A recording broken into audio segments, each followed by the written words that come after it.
ہیں اپنی پھونکوں سے توحید کے چراغ کو بجھا ڈالیں. یہ کوشش کرتے رہیں. اللہ کا فیصلہ کیا ہے کہ اللہ عز و جل نے اس نور کی تکمیل کر کے رہنی ہے. وَلَوْ كَرِهَ الْكَافِرُونَ. کافروں کو جتنا بھی دکھ ہو، ان کو جتنی بھی تکلیف ہو،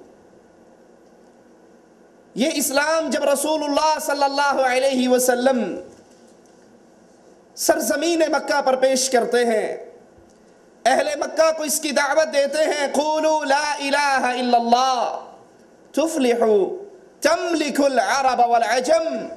عرب و عجم کی سرداری ملے گی، دنیا میں عزت ملے گی، آخرت میں جنت ملے گی. یہ اسلام پھیلتا ہے، یہ اسلام پھولتا ہے، یہ اسلام جزیرہ عرب کو منور کرتا ہے. تو اسلام کے سب سے بڑے دشمن یہودی برداشت نہیں کر سکتے، اور خاص طور پہ جب اسلام کے ماننے والے ان کے آخری قلعے پر زور دیتے ہیں، وار کرتے ہیں اور اس کو پاش پاش کرتے ہیں، خیبر کو فتح کرتے ہیں، یہودیت اپنے رنگ بدل لیتی ہے.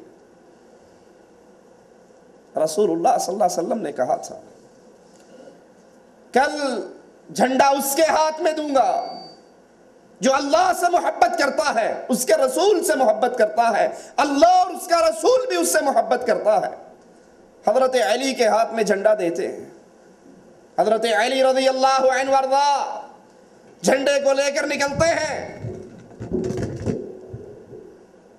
چند قدم چلنے کے بعد رسول اللہ صلی اللہ علیہ وسلم سے سوال کرتے ہیں، اے اللہ کے پیارے حبیب، میں کس بنیاد پہ جنگ کروں، کس بیس پہ لڑائی کروں؟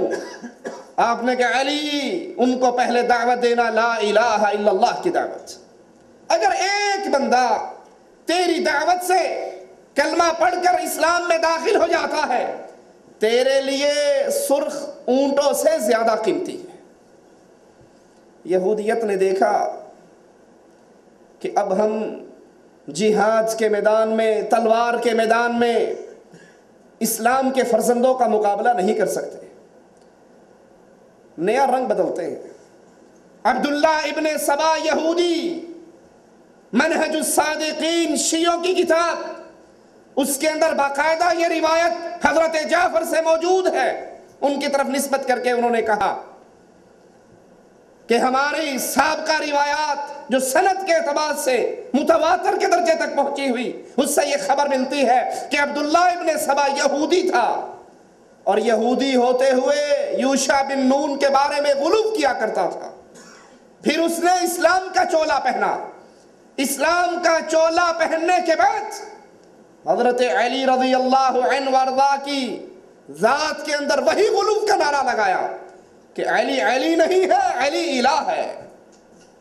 آج بھی آپ نے انڈیا پاکستان کے درباروں پر، مزاروں پر، بسوں کے اندر یہ قوالی سنی ہوگی، دما دم مس کلندر، علی کا پہلا نمبر، علی دم دم کے اندر.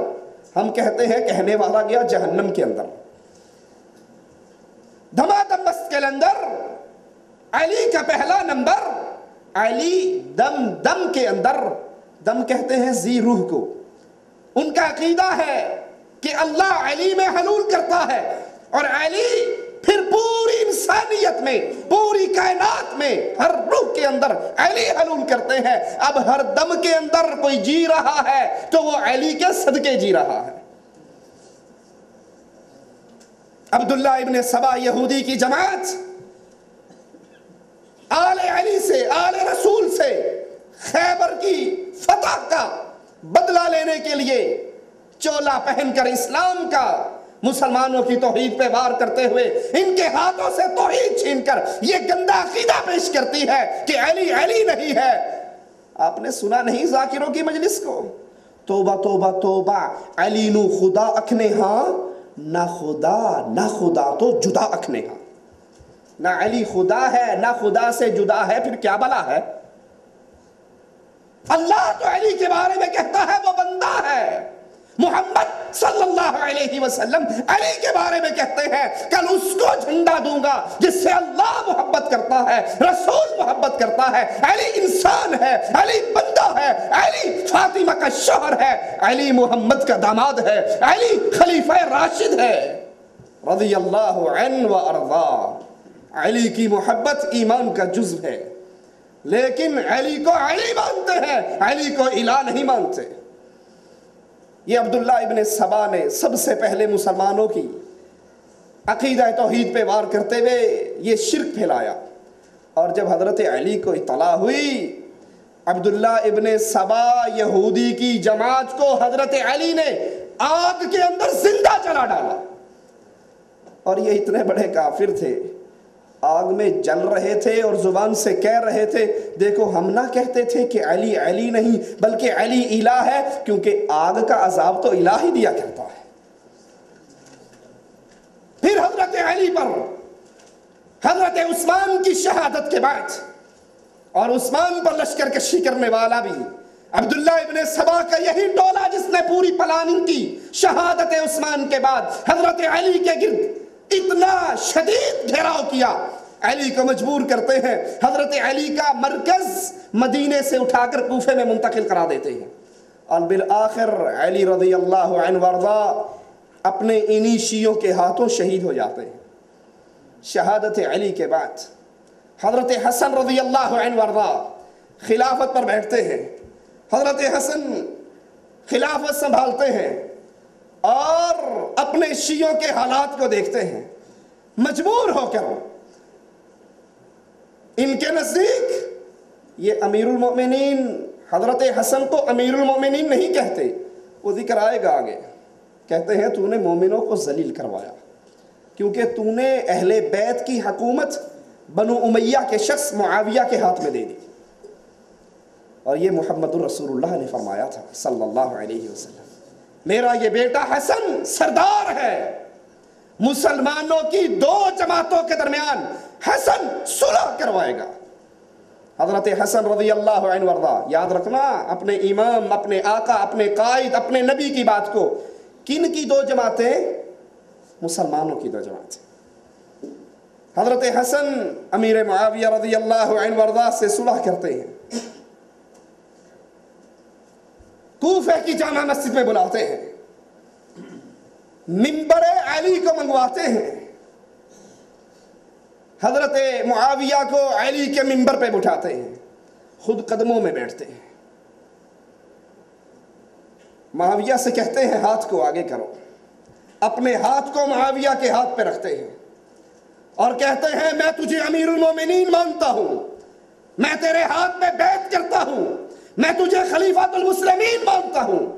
یہ کہنے کے بعد حضرت حسین کی طرف دیکھتے ہیں، کہتے ہیں قم یا حسین رضی اللہ عنہ وارضا، حسین کھڑے ہو، معاویہ کے ہاتھ میں ہاتھ دو، اس کو اپنا امیر مانو جس کو حسن نے امیر مانا، اس کو اپنا خلیفہ مانو جس کو حسن نے اپنا خلیفہ مانا۔